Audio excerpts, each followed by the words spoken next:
네, 여러분 반갑습니다. 오늘도 데일리 비트 시작해 보도록 하겠습니다. 증시는 떨어졌는데 금과 비트코인은 오른 하루였습니다. 주식과 함께 움직이던 위험자산이라는 인식이 이제 더 계속해서 비트코인이 벗어나는 것 같죠? 비트코인은 디지털 안전자산이다. 적어도 트럼프 현재 무역 전쟁 움직임 안에서는 그렇다. 이렇게 존재감이 강화되고 있는 모습입니다. 비트코인의 시장 점유율은 4년 만에 최고치를 기록을 했고요. 금과 나란히 움직였습니다. 이게 과연 우연인가?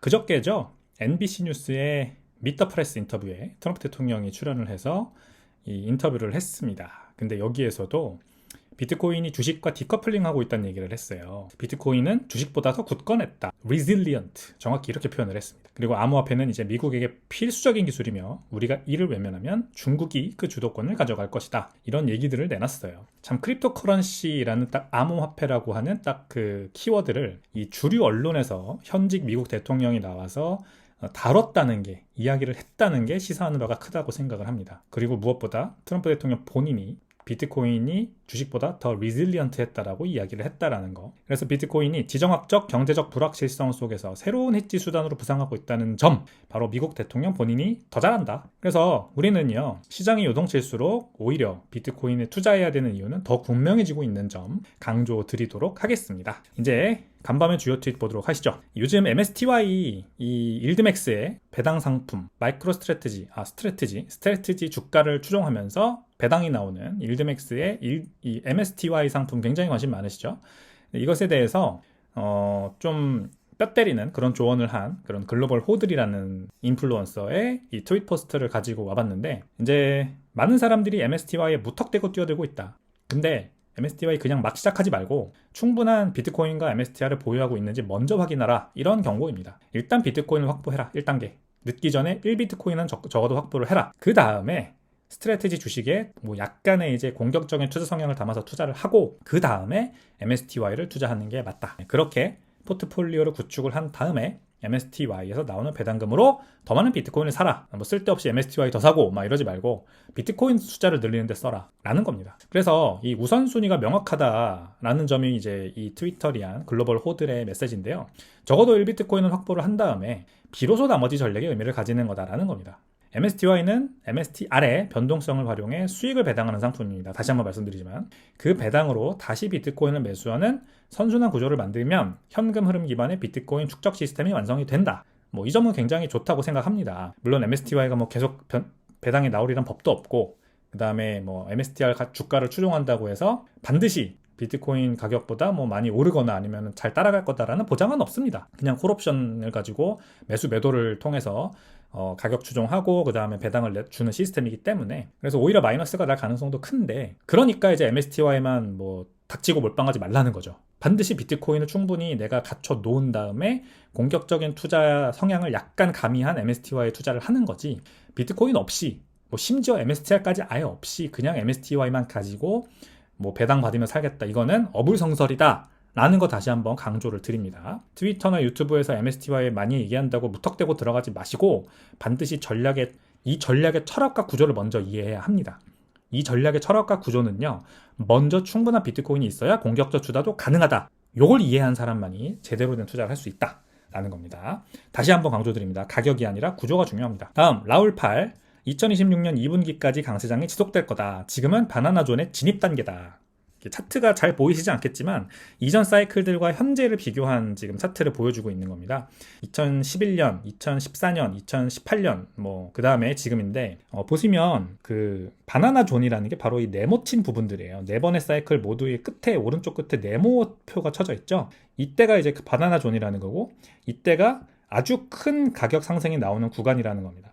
그리고 그 전에는 언제나 단기 하락이 있었고, 그 단기 하락 뒤에 바나나 존이 찾아왔으므로 지금이 딱 그런 시기가 됐다. 근데 그 시기가 이제 언제까지 이어지느냐? 과거 사이클대로 보면은 이제 내년 2026년 2분기까지는 이어질 수 있다라는 상승장이요. 그런 전망을 내놓은 게 라울8의 이 분석이다 보시면 되겠고요. 바나나존을 라울8이 말하는 그대로 표현을 옮겨드리면 광기와 과열이 지배하는 초월적인 상승 구간을 뜻합니다. 그래서 매일매일이 역사적인 신고가고 언론과 대중이 뒤늦게 달려들면서 변동성이 극대화되는 그런 시기고요. 아직 그런 시기는 오지 않았죠. 굉장히 조용하게 전고점을 뚫고 신고점을 형성한 적은 이번 사이클에도 몇 번 있었지만 굉장히 조용했지 않습니까? 그래서 지난 사이클을 한번 돌이켜보면 그런 시끄러운 뭐 말도 안 돼 막 모두가 다 이제 비트코인의 가자만을 외치는 그런 시기는 아직도 찾아오지 않은 거고, 이 라울팔은 그게 이제 온다, 곧 온다라는 얘기를 하고 있는 겁니다. 그 폭발적인 상승, 그 끝이 이제 내년 2분기 정도에 1, 2분기 정도에 올 거다. 네, 이런 전망이니까요. 그냥 참고만 하시면 좋겠습니다. 뭐 과거 데이터를 가지고 앞을 내다보는 거는 사실 불가능한 일이고 그냥 참고하는 데만 사용하면 좋을 것 같아요. 근데 중요한 인사이트는 있는 것 같아요. 어쨌든 팔지 않고 버티는 사람만이 만약에 이 미친 구간이 오면은 보상을 받을 수 있겠죠. 그래서 지금은 전략보다 그냥 막 이런저런 막 샀다 팔았다 그런 전략 세우지 말고 인내가 수익을 결정하는 시간임을 알고요. 보유하십시오. 보유하시고 더 사시는 그런 시기가 됐으면 좋겠습니다. 네, 잭 멜러스. 변동성은 생명이다. 비트코인은 변동성 때문에 위험한 것이 아니라 제대로 작동하고 있는 거다. 제가 저희 비트클럽 투자일기에다가 이 보니청과 데이빗 린, 이 아시안 두 명이죠. 남녀 커플. 커플인지는 잘 모르겠습니다. 네, 뭐 이렇게 사귀거나 결혼한 사이 커플이라는 게 아니라 어쨌든 이 남녀 듀오의 팟캐스트에 마이클 세일러가 출연해서 한 얘기들을 제가 투자일기로 이렇게 간략하게 썼던 그런 내용들 아마 보셨을 거예요. 근데 잭 멜러스도 최근입니다. 출연을 했더라고요. 그래서 이 잭 멜러스가 남의 팟캐스트에 이렇게 롱폼 팟캐스트에 잘 출연을 안 하는데 여기에 출연을 했더라고요. 그래서 이 두 명이 둘 다 에이시안들인데 홍콩 쪽인 것 같아요. 제 생각에는. 저 모르겠습니다. 정확히 이분도 국적을 모르겠는데 영어 너무 잘하시고 뭐 아마 홍콩 쪽인 것 같긴 한데 아무튼 굉장히 영향력이 있는 유튜버들이구나 라는 이제 생각을 하고 있습니다. 요즘 잭 멜러스가 아무튼 여기 나와서 이런 얘기를 했어요. 의사를 찾아갔는데 당신의 심장에 변동성이 전혀 없다면 당신은 죽은 것이다. 변동성은 생명이다. 그러므로 비트코인은 변동성이 있기 때문에 위험한 것이 아니라 제대로 작동하고 있는 것이다. 그래서 변동적인 것이다 라는 얘기를 했습니다. 그래서 이 부분을 딱 잘라가지고 잭 멜러스가 이제 자기 트윗에다 올렸길래 가져와 봤습니다. 그렇죠. 변동성이 없는 자산은 죽은 자산입니다. 변동성 없다. 우리나라 코스피에 있는 주식들이 많이들 이렇죠? 죄송합니다. 뭐 투자하고 계신 분들이 계시다면 뭐 웃으면 안 되는 일이긴 한데 아무튼 PBR 1 이하에 있으면서 주가 잘 올라가지 않고 내려가지 않고 간혹 올라간다면 이제 세력들의 작전 때문에 올라가거나 뭐 내려간다면 공매도 세력의 작전 때문에 내려가는 그런 일만 반복적으로 있는 주식들이 뭐 수두룩 빽빽입니다. 그래서 변동성이 없는 자산은 죽은 자산이 맞습니다. 근데 뭐 변동성이 없이 그냥 꾸준히 우상향하면 제일 좋겠지만 뭐 전 세계에 있는 뭐 몇만 개가 넘는 주식 중에 그런 주식이 몇 개나 될까요? 우량주라고 할 수 있는 것들이죠. 그렇습니다. 아무튼 비트코인은 아직 뭐 우량주라고 보기에는 굉장히 신기술이고 아직도 많은 사람들의 인식이 제대로 비트코인에 대한 인식이 갖춰지지 않았기 때문에 뭐 아직은 성장주라고 볼 수 있죠. 네, 주식에 굳이 비교하자면 성장주라고 할 수가 있는데 변동성이 없다 성장주에 그러면 죽은 겁니다. 그거는. 근데 비트코인은 이 변동성이 굉장히 크다. 그게 바로 비트코인이 정상적으로 작동하고 있다는 증거예요. 그 출렁임 자체가 생명력이다. 그래서 변동성은 위험이 아닙니다. 가장 큰 위험은 아무 변화도 아무 기회도 없는 자산을 쥐고 있는 겁니다. 비트코인은 살아있고 살아 숨쉬고 있고 성장 중이므로 우리는 아주 좋은 자산을 쥐고 있는 겁니다. 그렇게 이해하시면 좋겠고요. 네, 트럼프 대통령 이 NBC의 Meet the Press 인터뷰 내용을 이 와처구루가 가져와가지고 I want crypto. Crypto is important 라고 한 부분. Because if we don't do it, China's going to 라고 한 부분 성대모사를 해봤는데 전혀 똑같지 않네요. 제가 들어도. 아무튼 암호화폐는 중요하다. 우리가 하지 않으면 중국이 할 거다 라고 한 부분을 딱 가져와서 트윗에 올렸습니다. 저는 좀 이것에 대해서 더 길게 추가 설명을 드리고 싶은데 이 비트코인을 둘러싼 지정학적인 주도권 전쟁은요. 이 트럼프 대통령이나 시진핑도 잘 아는 부분일 겁니다. 시진핑도 뭐 겉으로 전혀 비트코인 얘기를 하고 있지는 않지만 사실 물밑에서 제가 봤을 때는 빅테크들 시켜가지고 채굴도 하고 있다고 보고요. 그 다음에 뭐 지방 정부들 활용해가지고 몰래 채굴장 돌리고 있다고 생각을 하거든요. 중국에서 발생하는 그 높은 해시레이트가 정말 민간에서만 발생하는 건지 저는 좀 의문이 있습니다. 물론 민간에서 발생하는 게 크겠지만. 자, 근데 중요한 건 트럼프가 지금 중국을 노골적으로 고립시키려고 하죠. 중국에는 90일 협상 유예도 주지 않았고 협상도 진행하지 않고 있습니다. 너네가 나와 먼저 나한테 먼저 엎드려 지금 이러고 있잖아요. 게다가 중국이 코로나를 퍼뜨렸다. 그 질병 코로나 퍼뜨렸다. 그리고 미국 대선에도 개입했다. 이렇게 주장을 하고 있고 뭐 증거를 잡았다라고 하질 않나? 그죠? 그 털시 게바드 정보 그 관련 국장이 나와서 그런 얘기도 했고 아무튼 그리고 다른 국가들의 교역을 할 때 중국과의 교역 끊으라 뭐 이렇게까지 으름장을 놓고 있는 대놓고 노골적으로 중국을 왕따시키고 있습니다. 이게 바로 이제 소프트워라고 합니다. 그러니까 우리가 현대전은 더 이상 이제 물리적인 어떤 싸움이 아니라 이 인터넷상에서 벌어지는, 아니면은 이제 뭐 인터넷뿐만이 아니라 이 아이디어, 체제, 이념 이런 것들을 가지고 교묘하게 전쟁을 펼치는 게 현대전이거든요. 그래서 제이슨 라월이라고 하는 미국의 이 스페이스 포스의 장교가 있습니다. 이 사람이 소프트워라는 책을 써서 굉장히 공전의 히트를 쳤는데, 이 책의 내용이 현대의 전쟁은 탱크와 총이 아니라 누가 인터넷을 통제하는가의 싸움이다. 왜냐면은 이 아이디어라고 하는 거, 지식이라고 하는 게 다 인터넷에 지금 있기 때문이거든요. 그 가운데 비트코인이 인터넷 세상의 석유이자 디지털 세계의 군사력이다라는 내용으로 책을 쓴 게 소프트웨어예요. 물리적 힘의 과시가 이제 더 이상 전쟁이 아니다. 물리적인 힘의 과시가 아니다. 비트코인의 채굴력과 비트코인의 산업 경쟁력 같은 게 오히려 더 중요한 국가 안보의 핵심이 되는 세상이 되었다. 뭐 비교하자면 물리적인 힘의 과시가 전쟁의 양상이던 시기에는 군수 산업, 뭐 핵무기, 뭐 심지어 뭐 독일은 옛날에 벤츠나 뭐 이런 것들이 다 이제 군수용품 만드는 회사였잖아요. 그래서 자동차 그 제조 능력, 그 군함 건조 능력, 비행기 뭐 제조 능력 이런 것들, 그다음에 무기, 방산 이런 것들 능력이 중요한 국가 안보 핵심이었다면, 이제는 인터넷 세상에서는 비트코인의 채굴력, 해시레이트죠. 그 다음에 비트코인 산업 경쟁력, 얼마나 많은 기업들이 우리나라에서 비트코인 관련 사업을 하고 있느냐, 이런 것들이 국가 안보에 더 핵심이 된다라는 거가 바로 아주 중요한 메시지인데, 트럼프가 이 흐름을 정확히 간파하고 있다라는 겁니다. 비트코인의 주도권을 미국이 가져와야 된다고 주장을 하고, 암호화폐 수도가 돼야 된다고 하고, 비트코인 채굴을 이제 나머지 비트코인 남은 거를 다 미국에서 채굴을 해야 된다고 하질 않나, 이런 얘기들을 괜히 하는 게 아니에요, 여러분. 이 인터뷰에서 얘기한 내용이 뭐 아주 짧은 부분이긴 했지만 지금 제가 말씀드리는 게 다 들어가 있는 겁니다. 그래서 중국의 이 디지털 패권을 내주면 진다. 전쟁에서 진다. 지금 현대전은 이미 진행 중이고 소프트웨어가 진행 중이고 미국이 헤게모니를 중국한테 내주게 된다. 이거 지면 이렇게 지금 보고 있는 겁니다. 이걸 우리가 알고서는 비트코인에 투자를 해야 돼요. 어쨌든 비트코인에 투자하면 우리는 누가 이기든 그 수혜를 얻겠죠. 자, 그래서 비트코인을 군사적 억제력으로 활용하겠다는 21세기판 브레튼 우주 선언, 어떻게 될지 한번 앞으로 관전 포인트 지켜보면 좋을 것 같습니다. 게리 카돈, 버크셔 투자 포기한 것이 어리석었다. 비트코인과 워렌 버핏을 비교를 했습니다. 게리 카돈이 과거에 버크셔 해서웨이 주가가 6,000달러일 때 10만 달러 투자를 하려고 했다가 포기했대요. 왜냐면 너무 비싸다고 생각하기 때문이라고 합니다. 그래서 저급한 사고방식은 저급한 결과로 이어진다며 자신을 이제 탓하는 거죠. 그래서 1,500만 달러 수익을 얻을 수 있는 기회를 날려버렸고, 아마도 그때 그 돈으로 망한 닷컴 기업 같은 것에 투자했을 것이다 라면서 어리석게 행동하지 마라.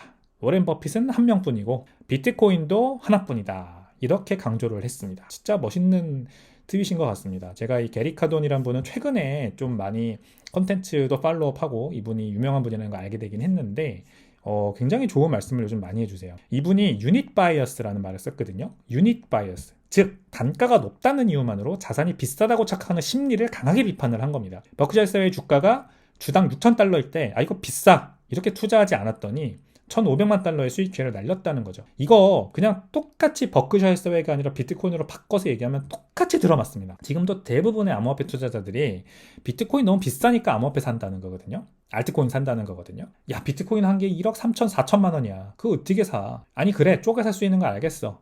쪼개 살 수 있어도 그동안 너무 많이 올랐잖아. 제일 비싸잖아. 그거 왜 사? 싼 거 사면 되지. 이렇게 생각을 하니까 투자에 실패를 하는 겁니다. 지금 게리 카돈이 정확히 그 얘기를 하잖아요. 자, 버크셔 해서웨이 샀으면 그냥 닥치고 1,500만 달러의 수익을 10만 달러 투자해서 1,500만 달러 수익을 얻을 수 있었다. 근데 그 유닛 바이어스에 갇혀서 이상한 망한 닷컴 기업에 투자를 하는 바람에 망했다. 그래서 비싸 보인다고 피하면 진짜 기회를 놓친다라는 거고, 중요한 거 뭐라 그래요? There's only one Warren Buffett. 워렌 버핏은 한 명뿐이에요. 워렌 버핏 비싼 거에 투자할 필요 없다는 거죠.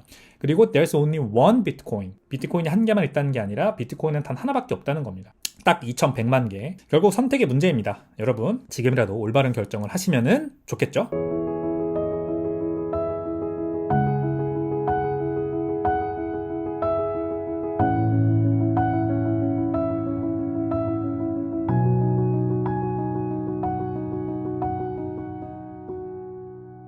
네, 간밤에 뉴욕 시장 보겠습니다.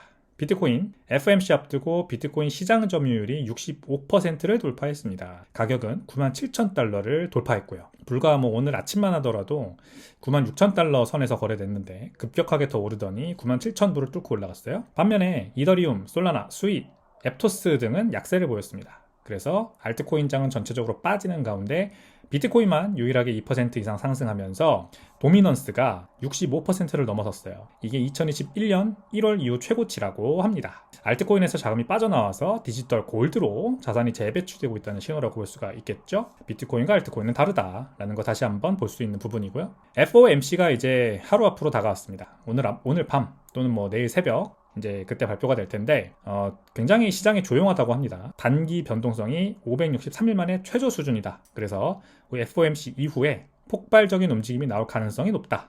이런 지금 얘기가 나오고 있고요. 그래서 지금이 바로 현물 비트코인을 공격적으로 담아야 할 시점이다 라는 말도 있으니 참고하셨으면 좋겠습니다.